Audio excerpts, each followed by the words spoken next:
baby, you guys know what time it is when you hear that intro. It means you're in the place to be. It's Thursday. I'm excited for this show because every time we bring this gentleman on, it's extra sauce. It's extra game that you guys can take to the bank, that you guys know you can take advantage of and get a step up on the competition. So tonight is going to be great. Let me not hesitate. First and foremost, let me introduce my boy from St. Louis, the one that holds me down every Thursday. What's going on, Q? What's going on, my man? We got every week it's the same thing, man. Dope show, great content, man. Hit the button. Hit the button. Before we even get started, man, just hit the button, man. It's too much sauce to give. We gotta have it. Hit the button.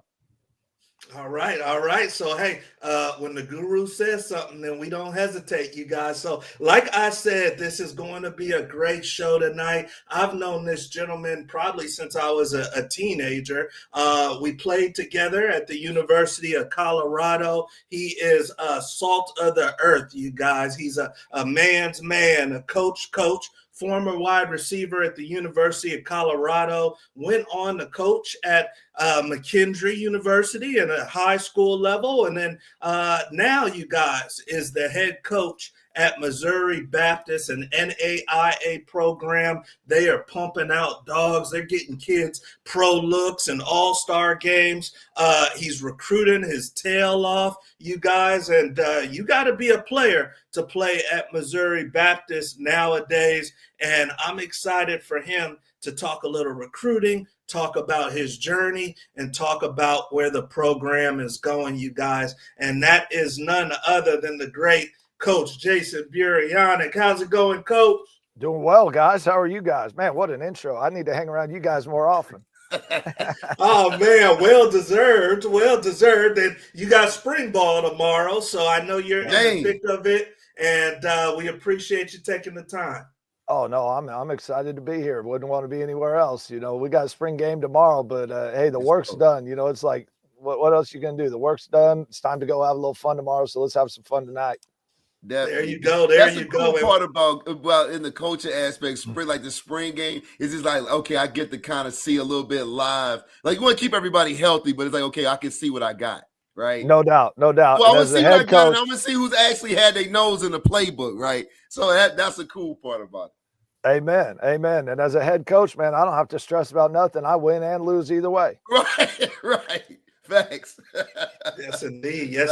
And we're going to talk about spring ball for you athletes that are watching this, whether it's live or recorded. Some of you guys are getting live bullets, and we want to talk about that for you. So let's get into it. I mean, Coach has been on the show before. That's how we know this is about to be fire. And if you're joining us for the first time, all of the topics are on the bottom ticker. So that's what we'll be covering tonight. And the first thing that I want to talk about, Jay, is, the decision to go to MOBAP. I mean, you probably put the first nail into, the stadium bleachers, and you helped really build this program, man, from scratch. You were the head coach from the inaugural season.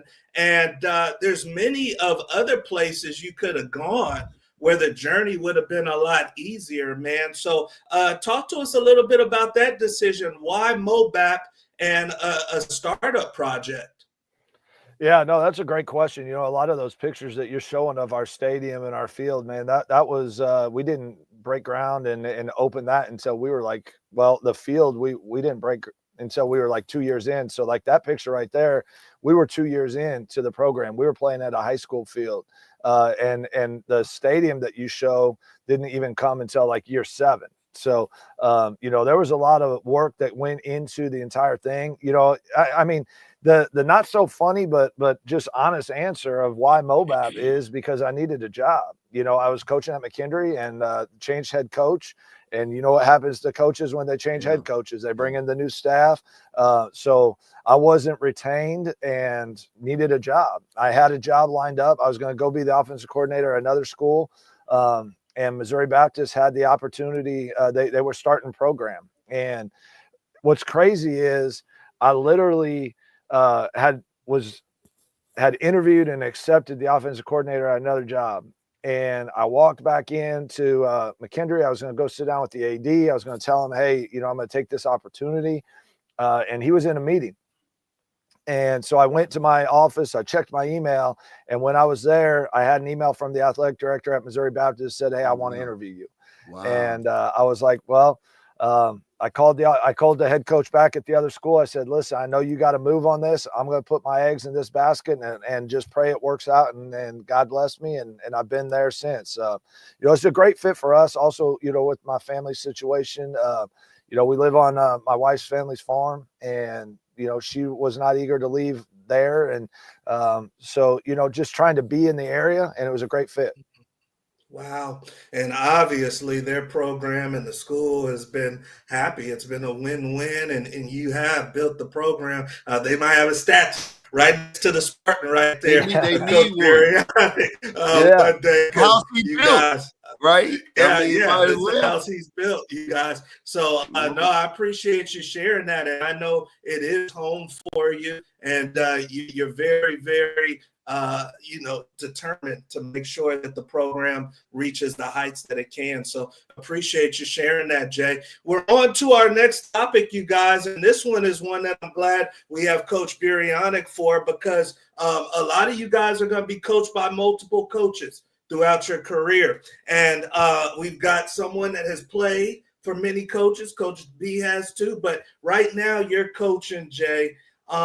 Give me maybe 3 traits of, in your mind, what makes a great coach. Because there's different styles of coaches. You have the coach that yells. You have the Bill Belichick style. You have the coach that maybe is more subdued, like a Tony Dungy. So give me maybe 3 traits of the great coaches in your mind. Well, the coaches I look up to, Nick Saban being one of them. I really look up to him. I look at Dabo Sweeney as well. Those are 2 night and day different coaches. I think what we learned from Coach Barnett during our time was valuable. And so I think the things that I look at is, does a coach have your best interest in mind? I think that's got to be number one. Like, they got to truly care about you. They all the coaches sit in there and talk about how they love you and this and that, and you see all the time. When they're winning, they're like, "Man, I love you, I love you." Well, what about when things are hard? Do they still love you? Because one of my assistant coaches from several years ago, Joe Bowden, tremendous guy, tremendous coach. He's at Bowling Green right now with Eddie George. And we would sit in meetings and he'd be like, "Look, man, we recruited him. We brought him home from the hospital. We got to raise him." And he's exactly right, And so those are some traits, I think they gotta truly care about you. But I think at the same token, they gotta keep it real, and they gotta be willing to be hard on you. They gotta be willing to have tough love. And I think those are some traits that I try to bring into our program. I'm gonna be honest with you. I yell more than anybody else on our staff, and I was probably yelling more today than I have all spring ball, and that's just who I am. Like, I felt like we were kind of going through the motions a little bit today, the day before spring ball. Yeah, that tempo winner. Right, and there was some things that just weren't right, and I was hollering at them, and I wanted to make sure that we got it right, because when we go out there, it's business. Now, what I hope our guys know, and what I believe they know, is when we walk off the field, I'm going to love them, and I'm going to care about them, and help them in any way I can. But when we're on the field, I'm going to push them. Yeah, that's big. Yeah. Definitely. What about you, Q? I mean, obviously you had some coaches that got more out of you than others, and you always talk about your high school coach. Give me maybe 3 traits of what you think a great coach is. Man, I mean, in today's coaching world. Yeah, well, I mean, it kind of is universal, right? In some ways, man. Like, if you're talking about like the greats, I mean, I look at like a Lou Holtz, right? And one thing I liked about him was he was a motivator, but he understood the psychology of coaching, right? He knew how to get like in a kid's mind, right? Okay. And that's what, if you listen to his speeches, you'd be like, "Damn, that was deep," So it was, he really understood the player's psyche. I always liked Bobby Bowden. I like Bobby Bowden, man, because to me, he was, especially even in that era, it was his swag. And what I mean by that is Florida State at that time and Bobby Bowden, it was like, you can't beat us. You can show up. That's cool. But you know damn well you're going to lose today. And that's how he carried himself, right? That's how those Florida State teams are like, we going to go in, we going to kick your ass. Like, you can, like, it's fine, you show up. But come hell or high water, our 11 guys are better than your 11 guys. Period. And I love that swagger that he brought to that program, and that's one of the reasons why, to me, he made Florida State, man, what it was. So, like you said, different coaches bring different things, you know, but those are the two that stand out in my mind. Again, as Coach said, totally different ends of the spectrum, but both really, really effective. Yeah, coaching today's athlete is different, you know. Like we can't, you can't just go in on them. You know, that they're not going to respond to that. And I had to learn that the hard way. You know, I had to learn that early on, that I really had to get to know them and develop that trust so that I can coach them hard. But you have to work hard to develop that trust. That's just the reality of today's athlete. And, you know, you got to be willing to change with the times, or you're going to get run out of this business. Yeah. Yeah. How much? That's a good point. I was about to say, my bad, Coach. I was about to say, but that's a good, because it's like, to me, because that's why you start seeing, especially on the NFL level, on the pro level, you starting to see, man, those old coaches gradually just started falling off because of that transition. Because you do got to deal with these super talented. I mean, there's a bunch of mutants running around, right? But you do have to coach them totally different than our era or before us, for sure. If you go into a game, Coach, and let's say the teams are pretty much equal, what percentage of that game is going to lie in the hands of how the coach plays things? Is it 10%? Is it 20%? I mean, like when we're thinking about college football playoffs and we're getting to some of those final teams, how much is having a better coach a leg up for that team? I would say, you're going to probably think I'm crazy in this, but I'm going to say it's 85 to 90%. Yeah. Now, when I say that, I'm not always talking about when they took a timeout. Did they accept the penalty? But it's the foundation and the groundwork that they've laid long before, right? Because when you get into a tight game and it's evenly matched, it's going to come down to the team that is that the culture is the strongest, to when they can rely on each other and they trust each other and they believe in one another. And that's coaching. You know, it's not always, well, did they call the right play? No, it's the foundation that was built going into that. And you know, you're scrolling through some pictures there, and if you don't mind, scroll back through, and I'll tell you when to stop real quick, because I want to tell you a quick story. Keep going. That one right there. Okay, let me tell you a quick story about that game. With 9.5 minutes to go, we gave up a touchdown and we're down 22 points. Dang. And the broadcaster on our streaming network was like, well, that's probably the nail in the coffin for the Spartans. And what you're looking at right there was, we blocked a field goal to send it in overtime, and we won in overtime. Damn. And that was one of the craziest games I ever been in. So if they make the field goal, you guys lose. Done. We tied it up. Okay. We were down 22. We tied it up and then let them get in field goal range with about 10 seconds to go. And here's where I give all credit to our guys. Okay. I took a timeout to quote unquote ice the kicker. Well, we all know what that really means, right? Yeah. I was just using my timeout. I'm not going to leave it on the board. Yeah. And I brought the guys over, and no lie, you know what I said in that huddle? Nothing. I didn't say a thing, because the seniors were in that huddle. Yeah. They said, I'm going to hit this guy and I'm going to pull him, and you go through the middle and block it. They orchestrated the whole thing and they worked it out, and they did it. Damn. And that is that is a credit to the coach, guys, yeah. but it's also a credit to the foundation and the work that we put in.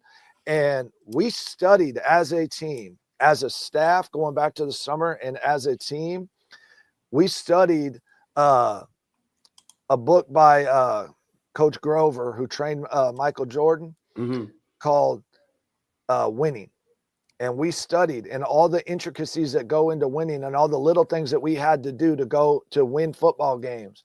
And it showed up then. So I think it is a lot that the coach has to do, but not so much necessarily in the game.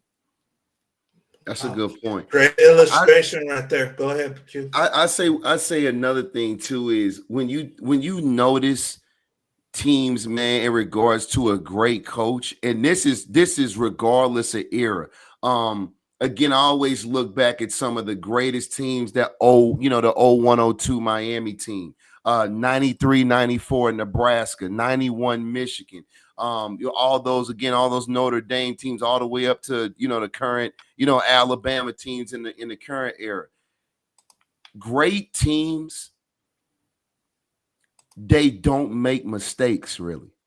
If you notice, great teams that are really well coached, they don't make it. It's not a lot of penalties. It's minimal turnovers. Their backs don't fumble. They make open field tackles. Their guys blocked it. Oh man, O-line blocks to the whistle. O-line gets to the second level, right? It's the same thing. I don't give a damn what era those great coach teams, regardless if you got a shit ton of horses, it's how these guys are trained. Because here's the thing, I got a theory. Great coaches can take middle of the road, so to speak, athletes and kick a lot of ass. But you can have a bunch of horses with piss poor coaching and still get tore out the frame every Saturday or Sunday. But and you guys know this, that starts in practice, and that's what young cats got to understand is that like when we are hard on them in practice is to prepare them for Saturday, because the mistakes that you don't show up on Saturday and then just not turn the ball over. No, it's because in practice, when you turn the ball over, there's repercussions, there's accountability. When you don't line up right and you don't make the calls, there's repercussions and accountability. And that's what it takes. That guy right there that you just showed, that corner, true story. He is the first kid that we have ever had be the National Player of the Week. Okay. Wow. He won National Player of the Week. Now, you know what happened in the third quarter of the game that he won that in? What? I benched him. Wow. Yep. I said, man, you sit over here. And I told him, I said, he's from Atlanta, Georgia. I told him, I said, I didn't bring you up here from Atlanta, Georgia to be soft and to be scared. You get up, you press, you do what you do, and you go be a dog, or you're going to sit here by me. And he's like, I got you. Went back in, won the game, National Player of the Week. See, but here's the thing, Coach. Wow. Here's the cool thing about coaching, because and first of all, that was a bold move. That's stuff a good coach does, because you pulling something. You gotta know your player. You're pulling something out of a kid you already know that's there, right? Yeah. But here's the cool thing about it, Coach. You get to see how they respond. Right. But that doesn't happen without the trust, right? So there's a lot of trust that I had to build with him. And I mean, our DB coach about passed out. I said, get him out. He about passed out. He's like, what'd you think? But hopefully he learned something, but here's what I tell these in our program, the standard is the standard. And if you're not meeting it, you're going to come over by me. Today, the day before the spring game, in a practice that doesn't matter, I about kicked one of our best players out of practice. Okay. And I want everybody to know that everybody's equal, that when it's time to go to work, we're all equal. I will stand up and say, if I'm wrong, I'll stand up in front of the entire team and I'll say, listen, I'm wrong. I shouldn't have done X, Y, and Z to so-and-so, or I made a mistake. But then I want them to learn that they need to do the same thing, because it's a two-way street and we are working together to go win a championship. And unless we work together, we ain't going to have nothing. Yeah. But they got to understand that all the things you said, Q, start now. It's not something you show up on Saturday. I tell them this: I'm going to coach you. I'm going to chew your behind. I'm going to yell from Monday to Friday. And on Saturday, I'm going to be your biggest cheerleader. I'm your biggest supporter. Yeah. But I got to get you ready for that, because out on the field, there's adversity. There's cats talking trash. And if you're going to let all that get in your head, well, then we don't have a prayer to begin with. Well, and here's one more thing too, Coach, and especially, like you and T, myself, even back in school, man, going into Lincoln, going into Manhattan, going into Norman, you really get to see how the kids respond as far as leaning on one another and accountability when you're on that damn road. When you're on the road, you really get to see, right? Because there ain't nobody but y'all, right? You know what I'm saying? So that's the real part where you get to really see, okay, man, these boys are tight knit. I did like we getting it. We getting it now. That's right. Definitely. No doubt. No, that's good right there. And I got goosebumps with you have to know your players, and it sounds like you do. Yeah. We're on to our next topic, you guys. And Q, we'll start with you on this one, man. I mean, obviously, we're a week away from college spring Christmas, which is the portal. And, spring football has a whole different connotation nowadays. I mean, these kids are really still competing, for to not only maybe stay on their team, but also have opportunities to go elsewhere. So, sometimes these kids make foolish decisions. They make rash decisions in a hurry, and they leave a school that they shouldn't leave. So give me the guru's checklist as far as what a young man needs to be thinking about or checking on before he says, I'm leaving this scholarship and I'm getting out of here. Well, it's what exactly is your goal, right? What's your goal for the preceding year, man? Where do you see yourself as a player? Where do you need to improve? You're gonna look at what's your relationship with your players around you. If you're a quarterback, maybe have all the intangibles. Of course, you got other schools nipping at your heels or whatnot. Come here.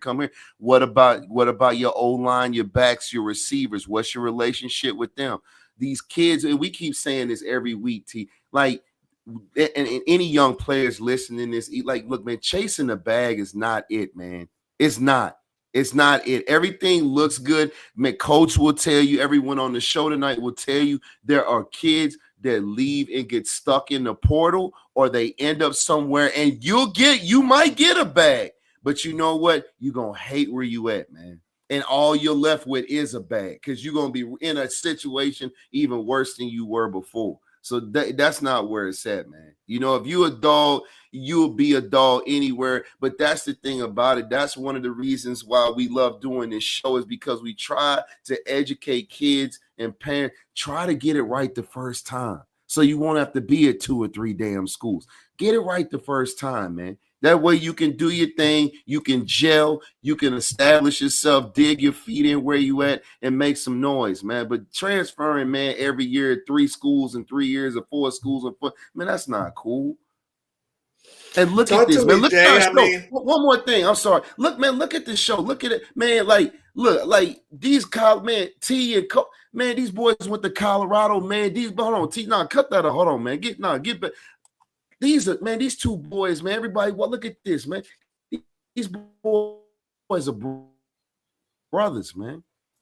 These boys been in the trenches, man, 3 years together. What did T known this man for damn near 20 years, man?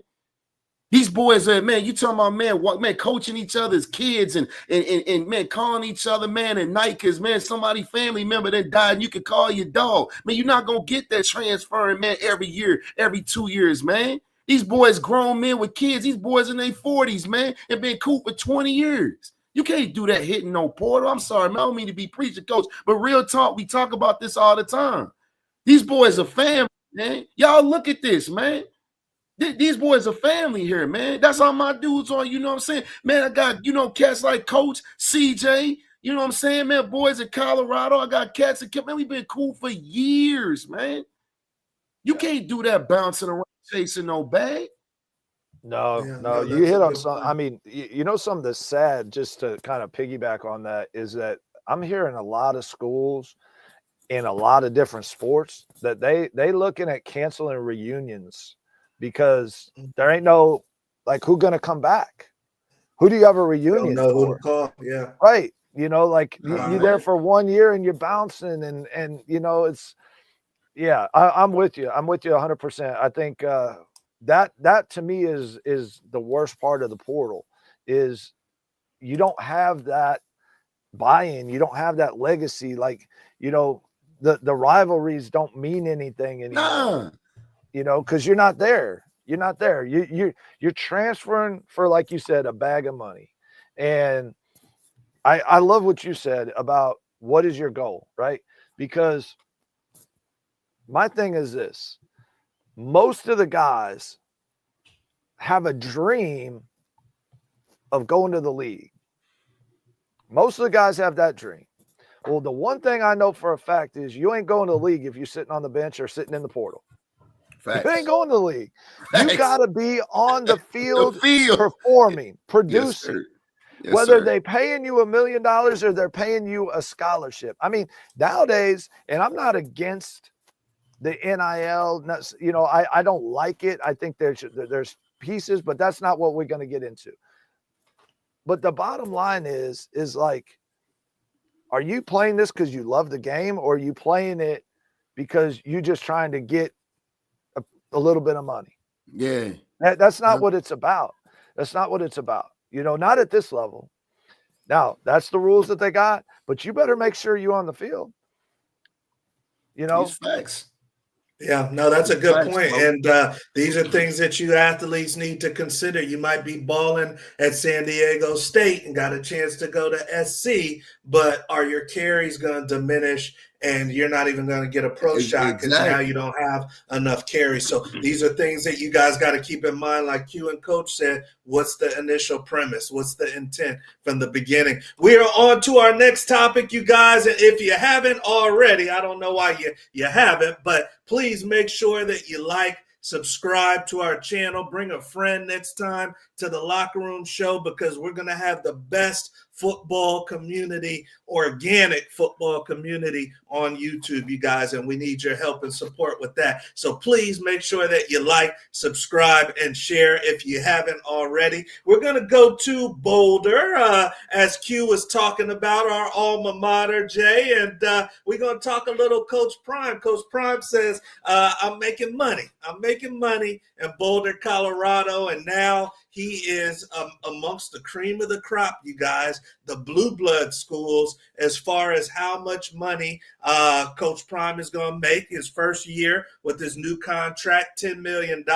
He's up there with Lincoln Riley, Bill Belichick, Norvell. So I'll throw this first to you, Buffalo. When you think about your alma mater putting forth more money than anybody probably has made in the state as an employee in the last 20 years collectively. Was this a good decision or was this a little hasty? It was a great decision. It was a great decision because you can't put a price on relevance and the amount of money that he has brought to that university. Facts. And if we're going to talk about business, like, I mean, that's what you do in business. And I go back to the AD at Alabama when he paid Nick Saban all that money. And he said it was the greatest decision that he ever made, because when he paid Nick Saban $7 and $10 million, and people said he was crazy, the amount of money that the University of Alabama and the Alabama Athletic Department was making was way more. And I wouldn't have a problem putting him at the highest because of the amount of money. When you have regular students enrollment go up by 75%, when you have the Buffalo going nationwide, ticket sales, sold out stadiums, you have to give it back to the people that are making the money. And he is a prime example. I mean, he's one of one. I mean, go back to his playing days. He was one of one, right? And, you know, several of my very close friends and former guys that were on our staff, they're at Bowling Green with Eddie George.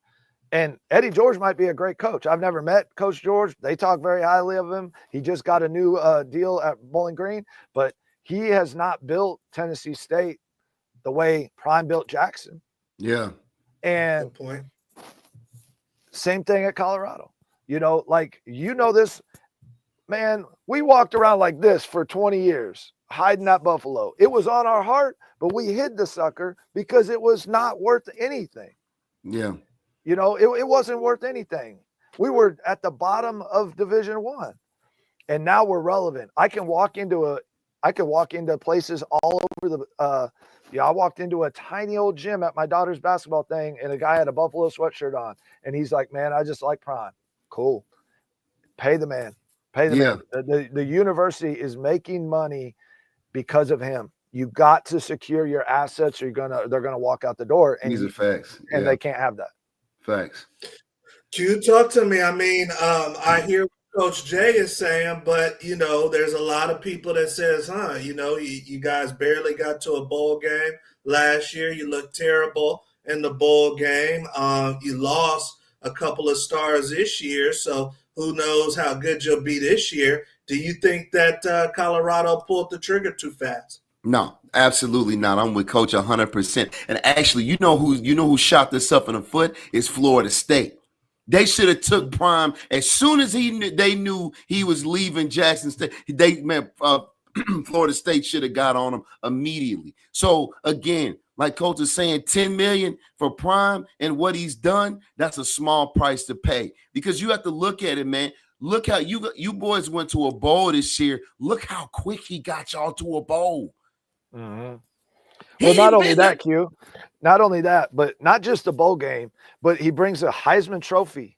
He brings multiple 5-star athletes. Man, I mean, dude, that the notoriety that the university, we're going to, for the first time, that and T, I've been around the Colorado since I was 6 months old.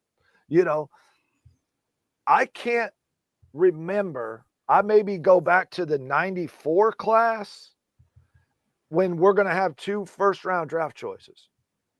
Yeah. Maybe your class. We were the closest because Dan and then Andre was. And then Andre was early second. Yeah. But you got guys that you're talking about might be the number 1 overall pick. Colorado's never had that. That doesn't happen without him. It doesn't. And you've got to secure your assets. The worst thing they can do is let that man walk out the door, because, again, he is one of one. And honestly, to me, it doesn't matter if you win a national title. It's relevance. It's being in the spotlight. It's winning games. Now, can you lose games? No. You gotta have winning records. You got to be in the mix. Of course. But, only one team wins the national title. Yeah. Boy. I mean, only one team, and that's going to bounce around. How many repeat winners we got? Not many, right? Yeah. Well, I mean, look at that list right there. So he'll get you there because he's able to bring those 5-star kids through the door, something that has never happened. I don't believe we had a 5-star kid in our class. I think you guys might have, but there's only been a handful of 5-star kids walk through the door at Colorado prior to Prime walking in, and now you got a roster of them. Yeah. Great point. All right. So you guys hear from these 2 gentlemen that it might not always be about wins and losses. There's a lot more to the picture, and Prime is getting a big paycheck, but these gentlemen say he is fully worth it and maybe even worth more than that. Absolutely. I see some coming down in the chat. We've got the great Coach Munoz family coming in from Texas saying greetings. We got Sean Camp. How's it going, Sean? This is a Buffalo fan as well. Good evening, fellas. My wife is throwing up the fire emojis. Got my mother-in-law, got Coach Foss. So thank you guys for joining us tonight. And please, if you're joining us for the first time, like, subscribe, and share. We got the great Coach Burianek with us, and always you guys giving his heart and his game. He's got a spring game tomorrow, and he's in the locker room with us. You guys, a college head coach. So there you go. We're on to our next topic, and this one is a big one that I definitely want to ask you about, Jay, because we can get into two sides and two theories when we're looking at recruiting and we're looking at scouting talent. And I wanted to get you guys' opinion on it. When you're sitting back and you're watching film and you got a kid that maybe is a little rough around the edges at wide receiver, the routes aren't that crisp, but he's 6'4", 200 pounds, and Tangibles, runs like a gazelle. But then you got this other kid, Jay, that came from a well-known high school program. The coach really likes him. He was a team captain. Maybe the measurables aren't as good. He's about 6 foot, 180. He's got high production in the league that he's coming from. What train of thought or theory do you tend to lean to in that scenario? You got one scholarship, you got the promise, or you got the production? Which way you going? I'm going to take, in that situation, I'm going to take the production, and really because of some of the things you laid out. The coach is from a well-known program. They know how to win. He's a captain. So to me, it's those intangibles, you know, not just the yards, but it's those other intangibles, you know, because that's the stuff that we can't coach, right? Like, we can make a guy more production. I mean, sometimes production might just be where he fits in the offense, right? Yeah. Like promise.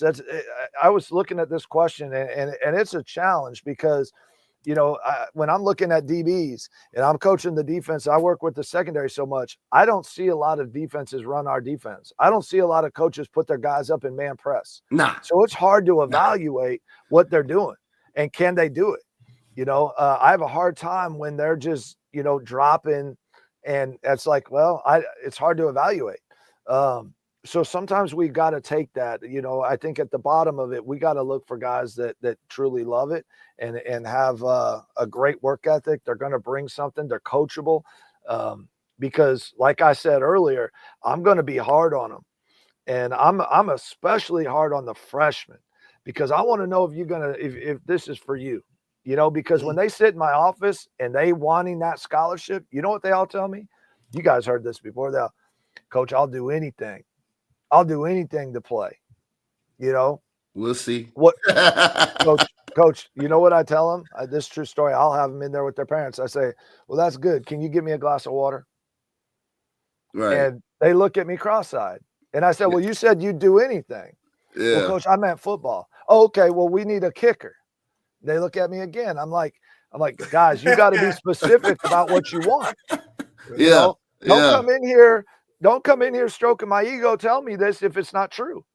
You know, and we have a saying within our program, say what you mean what you say. So when they come in, I want to know if they are truly that guy. Yeah. And when you haven't done anything, I'm not going to hand you anything. Yeah. You better go earn it. You better go work it. Now, when they are there for 2-3 years and I've developed that relationship and they've earned my trust and I've earned their trust because of what they've done. Okay. Now we can, now I can cut them a little slack. I'm not going to yell at them all the time, but they got to learn. They got to learn what it's going to take and that it's tough. Sean Camp says right here, yeah, perfect example, Sean. He says, facts. We had a number of 4 or 5 stars at UGA. They all got beat out by Lad McConkey. Now, I'm pretty sure that guy's in the league, right? Yeah. Yep. Yeah. So what did we say earlier? If you're not on the field, you don't have a shot at getting in the league. Yep. You know, that dude showed that he loves to play the game. And what did he do? He came in and produced. So, you know, you've got to have those other things. You've got to have the character. You've got to have that because we're all guessing, right? I look at the D1 guys and you know what they're doing? And I think this is crazy personally, but they'll go out and say, to your point, the intangibles. Well, I can't coach his height and weight. Well, you know, the other thing you can't coach? His heart. You can't coach how much he cares. Yeah. You know, you can't coach if he's going to go chase that bag. Yeah. Because that's all he cares about. And, you know, so sometimes you get what you paid for. Find the guy that's going to, you know, T, I'd liken it to you and I, right? Like you weren't the biggest DB we had, but you were a dog, you know, and I'm not talking about a little damn Chihuahua. I'm talking about a pit bull. Yeah. Right. Wheels too. Wheels is a little something like, you know, hit you in the mouth. Yeah. Right. And I'll be the Yeah. first to say, at CU, man, I was hanging on by a thread. I would, I wasn't the biggest dude, but I was going to go give it everything I got. Yeah. And, 100%. and so you've got to have those guys. Like, they can't all look pretty, because when you get off the bus and you look pretty, man, we ain't trying to go to a prom. We're trying to win a war. Right. These are facts. There you go. But I think sometimes, and I looked at how, because I'm always, you'll hear me a lot comparing eras, right? And it's like I was saying earlier, man, it's like it's kids out there, you like the wide receiver, the freshman JJ, at Ohio State. It's mutants out there, like bona fide mutants. Yes. But it's one of those things where sometimes when you're evaluating a player, and going back to the promise versus the production, it's like I'll always choose a football player over an athlete. And I think sometimes people don't, if you don't know football, you won't understand the difference. Now, ideally, coach, correct me if I'm wrong, we want a football player that is an athlete, but we want a football player, right? And when you sometimes, again, as you were saying, well, especially with D1 guys and evaluating, these schools get caught up too much, man, in intangibles and 40 times vertical jumps. He's 6'4", he's this, he's that, or whatever. And you see a lot. How many kids, man? We see a ton of 4 or 5-star NFL too. That never pan out. But then, you'll see one, no star, 1 star, whatever, the 2-star, whatever. And they get this shot in the league and wreck everybody. And they go D1 and wreck everybody. Or they work their way up from being a walk-on and wreck everybody. I've always thought. Where'd you go to high school again? Hazelwood East. Okay. So number 30, that tailback that you show there, he's a Hazelwood Central product, right? Yeah. He's a junior. He'll be a senior for us. The second guy in our history to run for 1,000 yards this year. That dude is 5'6" at the most. But he's a dude. He's a dude. And when everybody passed on. Coach, everybody, he was part of our player panel when we were in recruiting this year. And I was in there one day and a parent said, "Why did you choose Mobap?" He's like, "Because they were the one that offered me the first and stuck by me. Sure. And nobody else wanted me. They thought I was too small." Well, you know what? That dude's got a heart the size of a lion. And one of the other toughest guys I ever coached was a safety we had. He was a 2-time all-conference guy. He was 5'7", 145 pounds. True story. He would stand in front of people and they'd say, "When you look in the mirror, what do you see?" And he'd look at him crazy and he'd say, 6'3", 235. And that's how he played. I'm telling you. That's how he played. I'm telling you. It was like when we were in school, I used to love watching Darren Sproles. Oh. I used to love watching Darren. Because it was like, obviously we want to beat them. Everybody hate the Wildcats, but it was just, he had that similar story. 5'6", whatnot, man. And it's like, obviously Coach Snyder saw something in the kid and look what he became. So I love Darren's story. Dude, I mean, just a straight highlight reel, like one of the super fun player to watch. But it's like, I love seeing kids like that. This just got a heart and ability, because all they need is a shot, man. They just need somebody to believe in them. And kids like that, they will show you. They will show you. They will. Yeah. Speaking of a shot, I see the great Jerry Criswell coming on in the locker room. What's going on, Jerry? And here's one real quick story.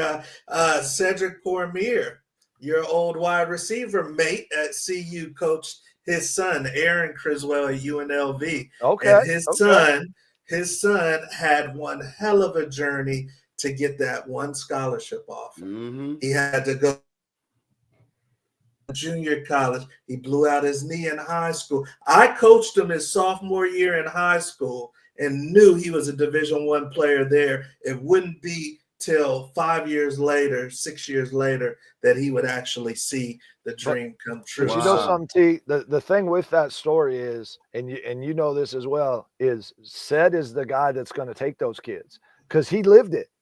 Yeah. He lived it. That dude had more talent in his pinky finger than half the guys on our roster. but he had to go through injuries. So Yeah. he's not going to turn his back on those guys. Yeah. And I think that that's something that we bring also, right? Like same Yeah. thing with me. Like I walked on and I had to earn a scholarship and had to fight every day. So there's some guys that I look at and I'm like, I'm not throwing in the towel because I'm not going to tell you that you can't do it. Because Yeah. I sure as heck wasn't going to let somebody tell me that. Yeah. You know, Yeah. But you're not going to give them any favors either. You want to see them They got to fight. walk You that had to same fight. gauntlet. Yeah. no, but Yeah. that guy and the prototypical starter are going to be treated equal. And Yeah. I think that for within our situation, because that's what I expect out of our staff, that's why our culture is what it is, and our guys trust us because they know there's not going to be favorites. You're all going to be held to the same standard. Like I told them today, you know what right is, you know what wrong is, and we're here to chase a championship. We ain't here to babysit. You know, this ain't a babysitting service. You know, and I'll go down a quick sidebar here. Like I had one of the guys. I was getting on him today. He's like, well, this and that happened. He was arguing, fussing with one of his teammates. He's like, well, you know, I'm a grown man. You know, he going to treat me like a grown man. I said, man, you pay your bills? Do you pay your bills? Because I said, listen, I'm a grown old man. And I said this to the whole team. I got not only bills to pay, I got kids that rely on me. I got a wife that relies on me. So I don't really care if you think you're a grown man or not. We're going to do it this way. Right. Now, if you got a problem, we'll go talk about it behind closed doors, but out here it's business and would stop wasting our time. Yeah. You know, and that's real world, right? Like nobody cares about your feelings when you get in the real world. Yeah. If it ain't right and you ain't going back to Dion, right? If you're not making the business money, they will find somebody to make them money. Thanks. That's There real. you go. There That's you go. real. That's what it comes down to, you guys. We are on to our next topic, and we don't want to keep Coach long because he's got to hopefully not roast too many people tomorrow at the spring game. But we want to get Coach to the spring game. So we're going to put him through the lightning round, baby. And Coach knows what the lightning round is all about. But if you're joining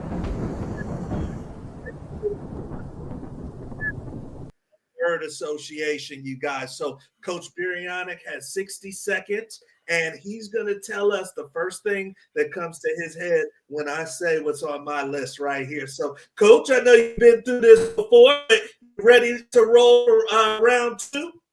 Let's do it. All right, so let's get him set up here. I got my stopwatch, get Coach to zeros. So we got him ready to go. And then, like I said, he's got 60 seconds, you guys, to get through. Now, you guys that have been rocking with us know we don't do this for fun. So there's a dinner. I don't know Coach's favorite spot in St. Louis, but there's a dinner on the locker room. If he can get to 15 or higher, the great Evan Brennan, super agent, got 15. So if you can get to 15 or higher, you're in the mix for the dinner. So maybe wifey's listening and she's like, hey, no cooking for me. So let's after it.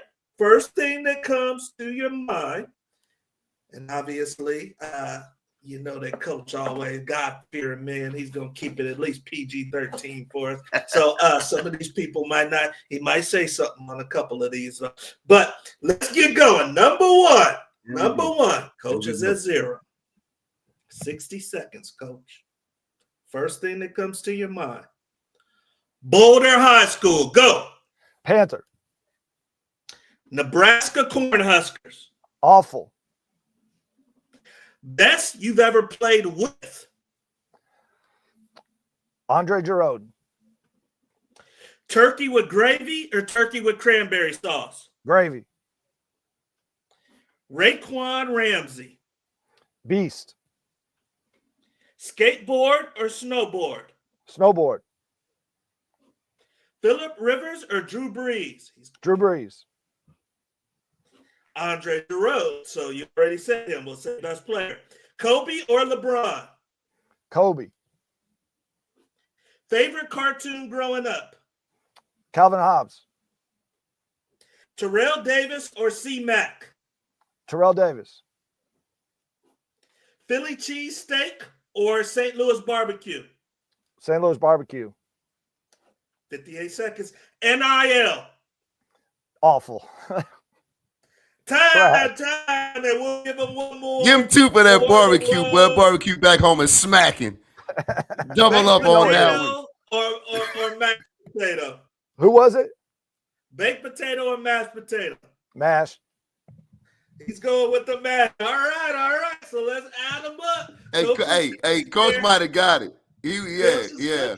So you guys, for those listening, 15 is the number. Now we also give one protector left. Coaches in St. Louis, Gurus in Houston, I'm in Cali. We give one protector left. All right. So even if he gives 14, he's in the mix with the great Evan Brennan. So let's add him up and revisit as we always do. He was cooking. All right. Number 1, Boulder High. That's Coach's old high school. He says Panthers. Number 2, Nebraska Cornhuskers. That's our old rival. He says awful. Best you've ever played with. He says the great Andre Giroux, who is now on the coaching staff at CU, former Pro Bowler.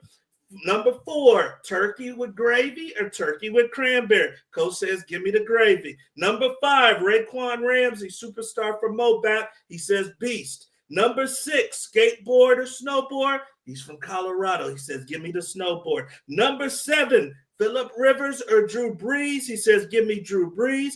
Number 8 was Andre Giroux, but we know that's the best player he's ever played with. Number 9, Kobe or LeBron. He says, give me the old school Kobe. Number 10, favorite cartoon growing up. He went kind of nuance on us. He said Calvin and Hobbes. Number 11, Terrell Davis or the Colorado native, Christian McCaffrey. He says, give me TD. Number 12, Philly cheesesteak or St. Louis barbecue. I know that his team is watching. He says, give me the St. Louis barbecue. Number 13, NIL, Coach says is awful. And then number 14, the baked potato or the mash. Coach says, give me the mash. So with the tech delay, he has 15 and he is tied the great Evan Brennan. So we will have to have a duel. Nice. We will have to have a Coach B, Evan Brennan duel. Nice. Nobody beats them before we get to the season. So great job, Coach. And of course, I love a buff doing well in the round. Absolutely. Great job. So we are on, you guys, to our last topic, which is the audience question, and let Coach get to spring ball preparation. If you are live with us and you have a question in the comment section, it's live, so fire it up. And Q, I know you got something for Coach. Definitely, Coach. You had made a comment early on in the show, and it's funny, especially on the high school level, because it goes. I mean, college goes fast, but high school is like a blur, dude. Mm-hmm. How important are your seniors? How important are solid seniors to a team? In the high school level? Both. Or both. Yeah, period. Yeah, high school and college. But I think they're critical. You know, if you look traditionally at teams that are some of your better teams, it's because you have a larger group of senior leaders, and what that allowed. I mean, those are guys who've been through it, right? You know, I think you can't put enough emphasis on experience. And I can tell you firsthand, you know, when we were in our first year and we were playing a lot of freshmen, wasn't good. Yeah. It was tough. Yeah. You know, now this year we had a lot of seniors. We had the best season we've had, a lot of really good senior leadership. You know, Raekwon was a tremendous player, but he's not the only one. But you got to have those guys who have been through it and know what to expect and can help guide those young guys. So I think it's critical. Gotcha. Coach, talk to me before we let you go. For a kid that's watching tonight, let's say they're watching a recording of this show and they're going into their senior year of high school. So this is free agent year. They're trying to get recruited. Maybe their parents have a little disposable income, but don't want to throw it all over the country. How, as a young athlete, can I decide which camps might be camps that I can go to and actually have the needle move? How do I decide that? Yeah, that's a great question, because everybody's just looking for money, right? Like I talked to a bunch of guys and they're like, well, I'm being recruited by Colorado, for example. Oh, really? Who are you talking to? Well, they sent me a camp invite. No, you ain't being recruited. You ain't being recruited. You know, they have these mega camps. Lindenwood, right by us, has a mega camp. They run 2,500 guys through there. Now they do a great job with it and they get a lot of eyes on you, but I think you need to, the thing I always recommend is if you're going to do a mega camp, maybe do one and see if you get eyes on you. Outside of that, you need to figure out where do you see yourself fitting. Don't worry about who's talking to you initially. Where do you see yourself going realistically, and not just like from a school, but like also look at how far from home. You know, I don't want to go that far from home. Draw a circle on a map. What schools are there? When are their camps? Reach out to them. Do you get anything back? Send them an email. If they don't email you back, why are you going to pay to go to their camp? You know, and if all they say is, well, we'd love to have you at the camp before we do anything, that tells you right there. All they're looking for is the money of the camp. They don't care. They don't care anything. You know, develop a relationship first. Spend that time now. And then pick, I don't know, 5 or 6 camps to go to, maybe. That might be too many. But, you know, that's where I would start, because otherwise you're just giving donations and you're really not going to get eyes on you. That's a good point. When you're from a coaching perspective, because I know you have camps, is it hard to spot a kid that maybe you didn't know was coming to the camp, but has some talent? Is it too many kids to spot the kid, or can you still kind of see the ones that need to be recruited? Well, I think you can always find. I kind of jokingly say Helen Keller can find the good ones. You know, like they easy to find. Yeah. You know, you got to dig on the other kids, and so that's really when I start looking at like, who's the kid that's doing things right? You know, it might be they might not get a ton of reps, but you know, they're cheering the other guys on. You know, they're trying to get the reps when they can, and when they can, they go compete. You know, one thing that really stands out to me when I go to these mega camps and I go to camps is I look at the guy who's cutting the line to get reps. Yeah. And I scratch him off my list. Like, I don't want that kid. I don't want that kid that's going to be all about himself, because he's telling me a lot just by constantly cutting everybody else in line, that I don't care about you because I'm here for me. I don't want that in my program. I see what you're saying. I want the guy that's going to patiently wait his turn. And when he gets his turn, he's going to go give it all he's got. Yeah. Okay. You know, I think that's a big deal. That's good to keep in mind, because I know some of you guys have been coached otherwise, where people are like, go cut in line, go cut in line. And right here, you got a coach saying that he can look at that as a negative if you're not doing it the right way. One more thing, Coach, you made another great suggestion too. If you're not already, I'll repeat it. If you're not already on the map as far as recruiting, if you notice, Coach, I like that idea of literally drawing a circle in an immediate area, because I look at it like, if you're not on the map, say for example you're in Missouri, right? You're in, surrounding St. Louis, Kansas City, Chicago, Midwest.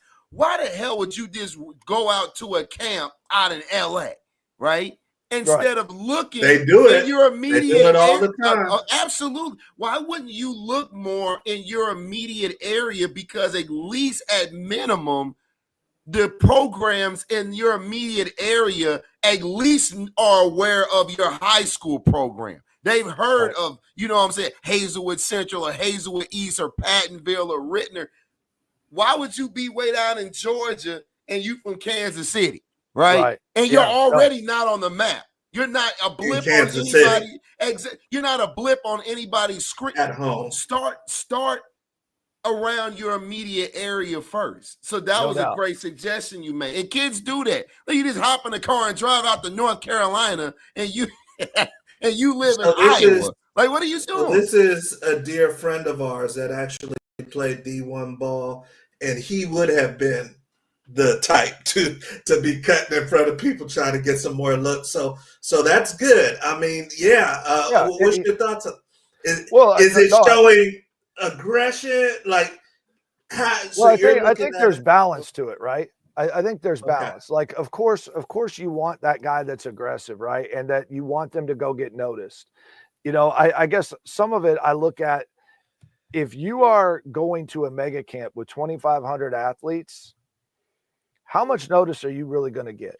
Yeah. You know, you got to take advantage of your reps. There's no doubt. And I got no problem with the aggressive athlete, but here's what I'm kind of more referring to is the guy that literally comes back and goes right back to the front of the line, you know, because here's the thing. Everybody else there paid their money too. And again, for me, and again, we're a smaller school. So we've got to pick, and I'm unique in this probably.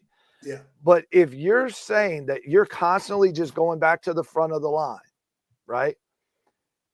Despite everybody else saying, hey man, I'm here. Yeah. The problem is to me, what are you going to bring when you come in our program? Because my first initial reaction was that everything was about you. Yep. Now you got your reps, but now you're, you know, and I'm not saying just sit in the back and let everybody go in front. No, you got to be somewhat aggressive to get you, right? Yeah.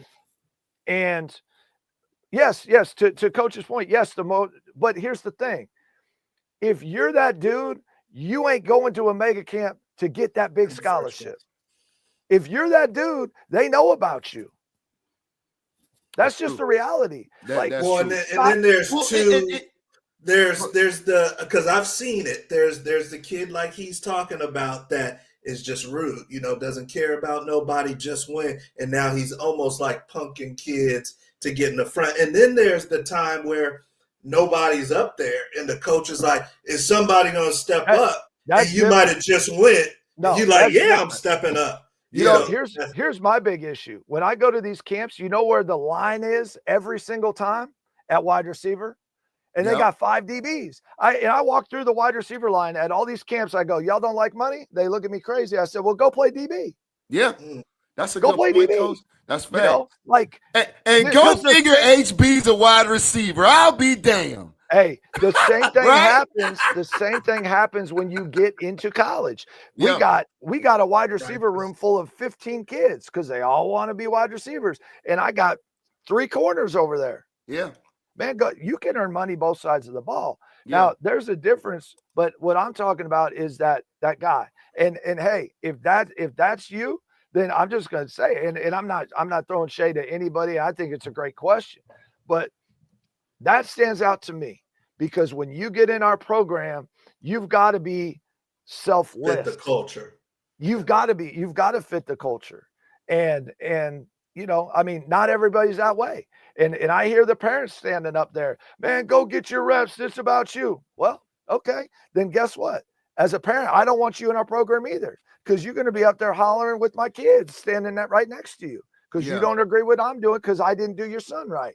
Yeah. You know, and that's just how we are. Like, we're going to build a family of guys and they're going to get their reps.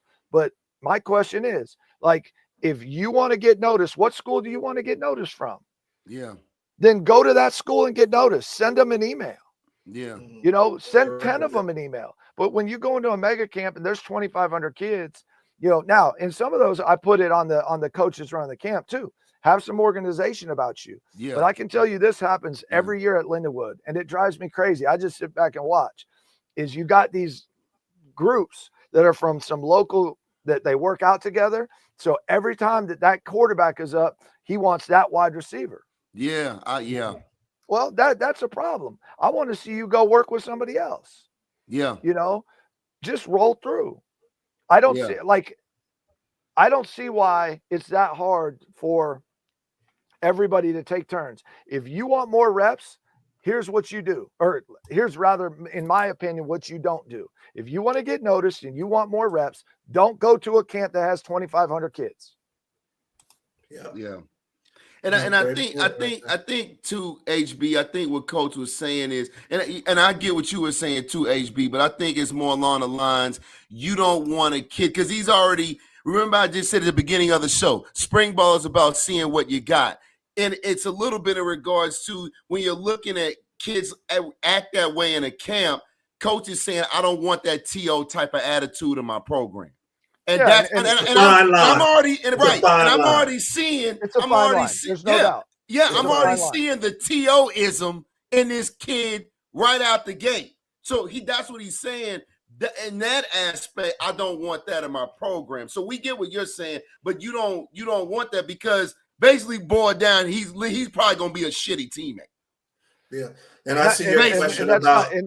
But it's also the repeated behavior, right? Like the same kid that is doing it over and over and over. And I got no problem with like, hey, nobody else is jumping up, I'm going. That's different to me. Yeah, you know that's different. That's different. But well, then you'll also probably see groups of kids start to not like that kid. So you'll see a culture dynamic not work there at the camp. Where now there's multiple receivers that are saying we don't mess with this one kid. Yeah. You know? And again, to your point, I think it's a great question. I think it is a fine line because, you know, I don't have a kid at those camps and I get it. Like, hey, we paid your money, go get noticed. This is your shot. There's a lot to that. And there are guys that you do have to be more aggressive. There's no doubt about that. Like when you go to those big camps, you do have to be more aggressive and more assertive and get yourself in there. But what I'm talking about is the guy that just is like, I've seen kids literally go up while a quarterback is talking to another kid and telling him what route, and he'll go up and be like, no, I got this rep. And he literally just went.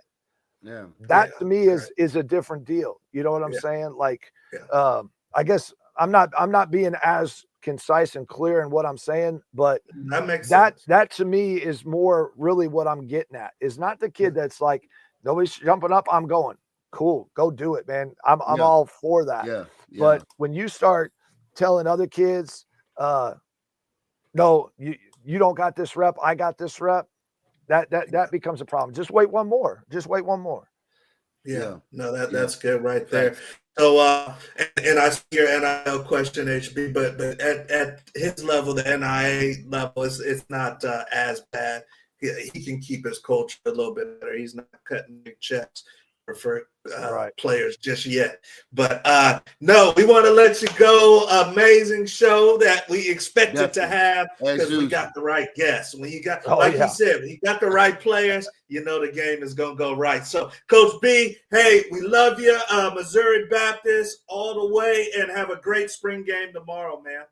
Appreciate you guys. Thanks for having me on. For sure, Coach. Yes, indeed. So, hey, you guys, as always, you guys know Coach B is always going to bring it and Q. I mean, right there in your home state, man, he's creating a winner. Yeah. I mean, man, Coach, like you said, Coach been there since day one and doing his thing, man. And it's like the cool part about it is that you know how you really have to develop an eye for talent. And he's done that, man. It's a lot of kids that got some boys. Oh yeah, definitely, man. Definitely. It's a lot of kids, man, that like he was saying with his running back that might have got passed up, that he sees something in them. And man, they really end up being some good, solid players for him. So that's cool to hear.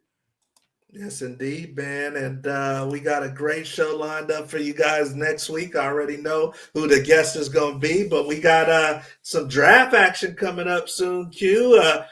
You think it's a done deal as far as Cam Ward, number one? Man, it's. I tell you what, I think Cam is pushed ahead a little bit, man. I think, man, with Cam's, how can I say, Shedeur is a great quarterback, and I do believe, man, he will go top 10. But as far as Cam, I just feel like he's a little bit more of the total package in regards to getting it done with his legs. He's a little bit more of a dynamic athlete. But on the other hand, I do think that although he's a great quarterback, man, Shedeur's got an IQ off the chart too. So it'll be. It depends on the relationship. Travis or Shedeur first? I think Travis will be off the board first. Okay. Yeah, he'll be off the board first, man. A great corner is too hard to find. Yes, indeed. Way too hard to find. Yes, indeed. So it's going to be interesting, you guys. We got the draft coming up. We're obviously going to break that down. And we got a great guest, former NFL player, coming in next week. We've had him on the show before, but great content, just like Coach B. I see HB love the show. Oh, here he goes again. Yeah, see, it's okay, though. Hey, y'all tune in next week, man. Next week, and what is that on NBC? I think HB is gonna be on there, man. The head detective on Law and Order. These two. If you're joining us for the first time, you know these two can get into it. And we love HB. I've known him since I was That's at my Little League cat right football there, in man. high That's school. my dude. And Q and I and HB, we all played in the Arena League together. If you That's haven't my dude. already, please make sure that you like, subscribe, and share. Make this the best football community on the YouTube, you guys. And then if you are in the 2026 class and you need some recruiting support, we help kids across the country play at schools across the country. So we would love to help you out. Go check out the resources at beforeyougopro.com. And then as HB was just asking about the NIL, many of you guys are getting involved in the NIL or want to. You got to have your head screwed on right. You got to have your financial game up to par. You got to be protected. This is where you do it. Go to nillllc.org and make sure you get ready to make some money and save some money with the NIL. You guys should be getting ready for camps. Some of you guys should be throwing your own camps this summer. We want to teach you how to do it. So, Q, before we get out of here, anything for the good people? Hey, man, like you said, man, the draft is coming up. It's going to be interesting to see who falls where. Hey, for you, the fans out there, man, I hope you get your guy. But it's going to be interesting, man. I just want to see that top five. I want to see that top five, man, and how it falls, man. It's going to be interesting, man. And then it's there's always some surprises. Oh, it's always somebody last minute, trade up. Jerry might pull one out his back pocket. Ain't no telling. But let me ask you this. I think he'll go first round. But what type of production do you think we see out of Ashton Jeanty? I tell you what, man. He's the one thing I see. Is he gonna be something? I think he'll be highly productive simply because he's proved on top of his ability, his durability. Right, he hasn't been where it's any significant injuries. Obviously, you're a back. He has had a lot of carries.